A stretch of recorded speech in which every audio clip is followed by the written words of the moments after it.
कहानी की शुरुआत होती है स्पेन की एक जेल में, जहां मिनाल नाम की एक अकाउंटेंट को 8 साल की सजा मिलने पर लाया गया था। उसके बाद सभी ने कैदियों की सील में जाने से पहले कपड़े उतार कर तलाशी ली गई। तभी डोमिनिगो नाम के एक वारदन ने इसके कपड़े $250 में खरीदने का ऑफर दिया, लेकिन मिनाल ने मना कर दिया। तब डोमिनिगो ने कहा कि ये कपड़े वैसे भी ज्यादा दिन तक इसके पास रहेंगे नहीं, लेकिन मिनाल नहीं माना। उसीलिए उसे सोने के लिए गदा नहीं दिया गया। क्यों? खरीदने के लिए कैदियों को $250 जमा कराने पड़ते थे। साथ ही उसे पानी की सिर्फ एक पार्टी मुहैया कराई गई, जो उसे पूरे 3 दिन तक चलानी थी। इस वजह से मिनाल को शुरुआत में ही काफी मुश्किलों का सामना करना पड़ा और बेचारा कई दिनों तक नहा भी नहीं सका। जल्द ही गंदगी की वजह से उसके पूरे शरीर पर कीड़े पड़ गए और उसका शरीर बेहद कमजोर होने लगा।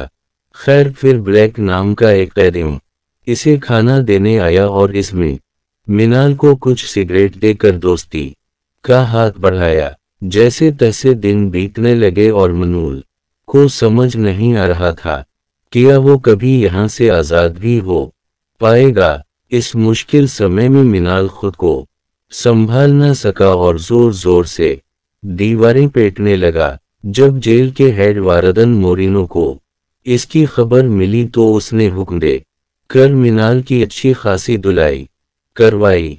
इसके 3 हफ्तों बाद मनूल को जेल में भेज दिया गया, जहां सिर्फ ब्लैक ने इसका स्वागत किया।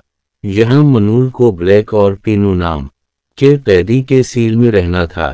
पीनू अपनी ढेर सारी किताबों और नायाब कपड़ों के लिए जाना जाता था। इसके बाद हम देखते हैं कि ब्लैक से मिलने इसकी पत्नी और बच्चे आते थे और मनूल को भी उम्मीद थी कि इसकी गर्लफ्रेंड इससे मिलने आएगी, लेकिन इसकी बजाय इसकी गर्ल फ्रेंड की बहन लोसी इससे मिलने आई और कहने लगी कि अब यदि तुम से मिलना नहीं चाहती तो कोई वक्त लिखने की भी कोई जरूरत नहीं है। खैर, कुछ ही समय में जेल में मनूल के साथ की होनी शुरू हो गई। एक दिन रबीला नाम के गैंगस्टर ने अपने साथियों के साथ मनवाल के कपड़े छीन लिए। अब मनूल इस मामले की शिकायत ले कर डोमिनिगो के पास पहुंचा, लेकिन डोमिनिगो ने कहा कि यहाँ शिकायत करने के भी $300 लगते हैं। खैर, इसके बाद मिनाल की मुलाकात अंदरीस नाम के कैदी से हुई, जिसमें इसे मुफ्त में कपड़े दिए और डॉक्टर बोनी नाम के कैदी के पास लेकर गया, जिसने मिनाल का इलाज किया था। तब बोनी ने उसे कह दिया उनके हुकूक के लिए बनी पार्टी से जड़ने की सलाह दी, लेकिन मिनाल ने से इनकार कर दिया क्योंकि उसे और सजा मिलने का डर था। अगले दिन जेल में कुछ लोग सजा मुआफ करवाने के लिए धरना देने की बातें कर रहे थे, पर ब्लैक और पीनू ने उनका मजाक उड़ाकर कहा कि ये हमेशा सपना ही रहेगा। डॉक्टर बोनी ने मनूल के दांत देखने के बहाने उसे कुछ कागजों पर अपने बाएं हाथ से क्रांति के नारे लिखने को कहा, ताकि किसी को इसकी लिखाई पर शक न हो। आखिरकार मनूल मान गया और उसने रातों में छपकर ये काम पूरा किया, ताकि पूरी जेल में ये पर्चे फैला कर लोगों को इकट्ठा किया जा सके। दूसरी ओर ब्लैक ने उसे अपनी कहानी सुनाई और बताया कि वो अपने बीवी बच्चों को बहुत याद करता है, पर अब भी इसकी सजा पूरी होने में 20 साल बाकी है। खैर, जल्द ही सुबह हुई और अचानक गार्ड्स ब्लैक की और 2 दूसरे कैदियों को पकड़ कर ले गए। कुछ देर बाद मोरनो ने आकर कहा कि पूछताछ के दौरान बलीके को दिल का दौरा पड़ने की वजह से उसकी मौत हो गई, लेकिन सब जानते थे कि इन्होंने ब्लैक को जानबूझकर मार डाला, क्योंकि गार्ड्स को रसोई में जमीन खोदने के सबूत मिले थे और इन्हें शक था कि बिल की बाकी कैदियों के साथ मिलकर भागने की कोशिश कर रहा है। ये सब देखकर मिनाल का दिल बुरी तरह टूट गया। इसने गुस्से में आकर अपने बनाए हुए पर्चे पूरी जेल में और बाहर भी फेंक दिए, लेकिन जल्द ही गार्डर्स ने इसे पकड़कर बहुत मारा। इसके बाद लूसी इससे फिर मिलने आई और उसे बताया कि देश का माहौल बदल रहा है। अब पूरे देश में लोग कैदियों के हकों के बारे में बात करने लगे हैं। कुछ ही दिनों में कई ऐसे लोग जेल के दरवाजों के बाहर आकर बैठ गए और इन्होंने एक मुर्गे के पैरों में कैदियों की सजा मुआफ करो और लिखकर में छोड़ दिया। गार्डर्स को मरगई के पीछे भागता देखकर कैदियों का मकसद एंटरटेनमेंट हो गया। हालांकि पेनों को पहले लगता था कि सभी कैदी फजूल में आवाज उठा रहे हैं, लेकिन अब उसने भी मिनाल की तरह आज़ादी के लिए आवाज उठाने का फैसला कर ली। उनके साथ चलते ही भी इन्होंने सबसे पहले उनके ब्लॉक में मौजूद कैंपो नाम के एक कैदी और उसके साथियों को बाहर निकाला, क्योंकि असल में वो गार्डर्स के मुखबिर थे। उसी तरह समय बीतता रहा और जल्द ही साल 1977 आ गया, जब स्पेन में चुनाव होने वाले थे। तबीनू, बोनी और मनवाल मिलकर माबिला नाम के कैदी से मिलने गए, जो कि ये खास कमरे में बंद था। इन्होंने माबिला से बात करके इसे कैदियों के आज़ादी ग्रुप में शामिल होने को कहा, जिसके बाद वो सब मिलकर जेल में आग लगा कर देंगे बिल खाएंगे।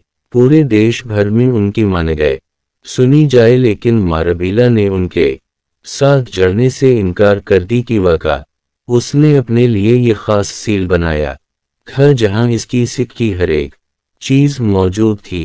तब तीनों ने इसके सामने एक अंगूठी रखी जो असल में माबिला की बेटे की थी और उसे याद दिलाया कि कैसे डोमिनिको ने उसके बेटे को मौत के घाट उतार दिया था। इसे देखकर माबिला के बदले की आग एक बार फिर से जल गई और उसने पेनेवा से हाथ मिलाने का फैसला किया। आखिरकार पीने और मनूल अपने कमरे में लौट आए, लेकिन उनके पीछे से गार्डर्स ने पूरे कमरे को तहस-नहस करके की सारी किताबें एक जगह करके उन में आग लगा दी थीं।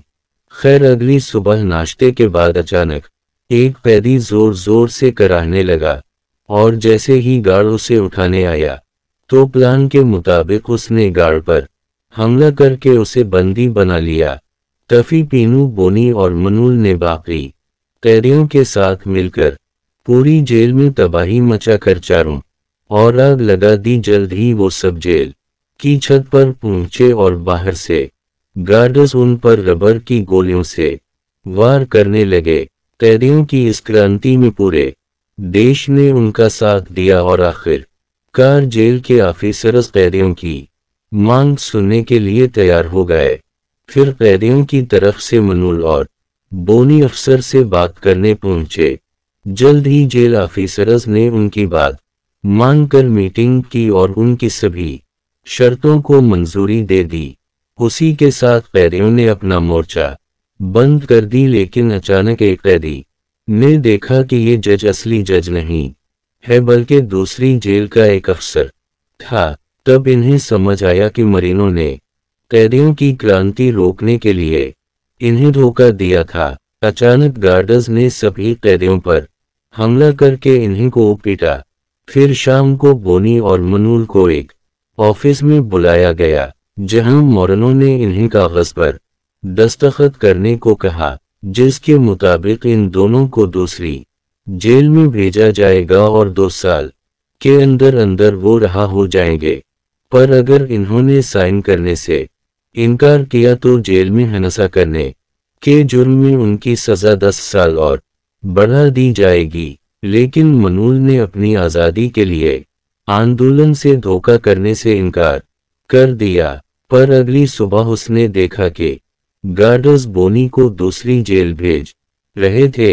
इसका मतलब ये था कि बोनी ने लालच में आकर मोरिनो की शर्त मान ली। इसके बाद लसी एक बार फिर से मिनाल से मिलने आई। इसने कहा कि इसकी बहन ने मनवाल पर एक मुसीबत आते ही उसे छोड़ दिया, लेकिन वो जिंदगी पर इसका साथ देगी। ये सुनकर मनूल भी बहुत खुश था।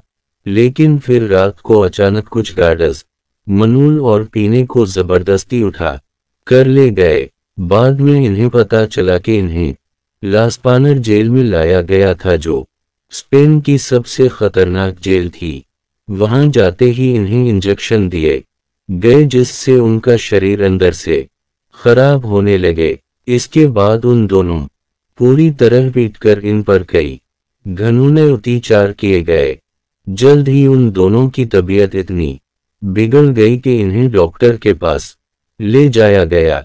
इन्होंने डॉक्टर को यहाँ के अत्याचारों के बारे में बताकर वापस जाने में मदद मांगी। आखिरकार डॉक्टर की रिपोर्ट के बाद पीनू और मनवाल को फिर से पुरानी जेल में भेज दिया गया। वहां उनका हीरो की तरह स्वागत हुआ और एक बार फिर सबने मिलकर अपने हकों के लिए आवाज उठानी शुरू की। अब ये लोग अपनी अगली योजना बनाने में लग गए कि कैसे इन्हें पूरे देश की नजरों में आकर अपनी मांगों को मनवाना है। कुछ ही दिनों में एक नेता जेल के दौरे पर आया और मनवाल ने कैदियों के साथ हो रहे अत्याचारों के बारे में खुलकर उसे बताया। जल्द ही उनकी ये बातें पूरे देश। फिर एक दिन मनूल ने रूबी नाम के एक जवान कैदी को गार्ड से बात करते देखा तो उसे रूबी पर शक हो गया। एक रात जब वो माबिला के साथ इस के खास सील में था तो अचानक रूबी अपने एक साथी के साथ आया और इसमें मौका देखते ही माबिला के पीठ में चाकू घोंप कर उसकी हत्या कर दी। असल में गार्ड्स ने उसे कहा था कि अगर वो माबिला को मार दे तो वो इसके सील का सारा सामान ले सकता है, मगर रूबी ने मानुअल को कोई नुकसान नहीं पहुंचाया। फिर कुछ दिन बाद खबर सामने आई कि सरकार ने कैदियों की मानने से इनकार कर दिया था, जिससे सभी कैदियों के हौसले पूरी तरह टूट गए। मिनाल को भी लगने लगा था कि शायद वो कभी आजाद नहीं हो पाएगा। उसी तरह कुछ हफ्ते बीते और फिर पीने ने मिनाल से कहा कि उसके पास एक और प्लान है। इसने मिनाल को एक पुरानी लिफ्ट दिखाई जहां कोई नहीं था। वहां से नीचे जाकर तीनों ने कहा कि अगर वो खुदाई करके सुरंग बनाए तो वो नाले से बाहर निकल कर जेल से भाग सकते हैं, लेकिन इस के लिए उनके पास सिर्फ 3 हफ्तों का समय था, क्योंकि 3 हफ्तों बाद जेल की मरम्मत का काम शुरू होने वाला था। फिर इसके बाद वो यहाँ से कभी नहीं निकल पाएंगे, पर खुदाई की आवाजों से गार्ड्स को शक हो जाएगा। उसी लिए इन्होंने बाकी कैदियों को अपने साथ शामिल करने का प्लान बनाया। प्लान के मुताबिक कुछ कैदी इस जगह के बाहर फुटबॉल खेलेंगे ताकि किसी को अंदर से आ रही आवाजें सुनाई ही ना दें। उसी तरह काम शुरू हो गया, पर एक दिन सुरंग में रूबी और इसका साथ ही आ पहुंचे। अब इनकी की हुई मेहनत बेकार ना हो जाए, उसी लिए पेनो और मनवाल ने इन्हें भी अपने प्लान में शामिल कर ली। फिर एक दिन मिनाल का वकील इससे मिलने आया और कहा कि वो मनवाल के केस पर फिर से सुनवाई करवाएगा, लेकिन अब मिनाल का कानून से भरोसा उठ चुका था। इधर खुदाई का काम जोर व शोरों से चल रहा था और आखिरकार वो दिन आ ही गया जब इन्हें जेल से भागना था। जाने से पहले तीनों ने मिनाल को नए कपड़े दिए ताकि बाहर किसी को इन पर शक ना हो। इसके बाद कैदी सुरंग के अलग अलग रास्तों से होते हुए बाहर निकल आए। पेनवर मनूल तो बस स्टॉप से बस में बैठ गए, लेकिन बदकिस्मती से कुछ कैदियों को पुलिस ने पकड़ लिया। वहीं मनूल 5 घंटे सफर करके एक नए शहर में पहुंचे और आखिरकार अपने रास्तों पर निकल गए। अचानक मनूल ने देखा कि तीनों ने इसके कपड़ों में काफी सारे पैसे और एक नई अलिफ दाल भी छुपा दी थी, जिससे उसे छपे रहने में आसानी हो। ये देखकर मनूल को बहुत खुशी हुई और आखिरकार वो लॉसी के पास पहुंच गया और इसके साथ एक नई जिंदगी बसाने निकल पड़ा।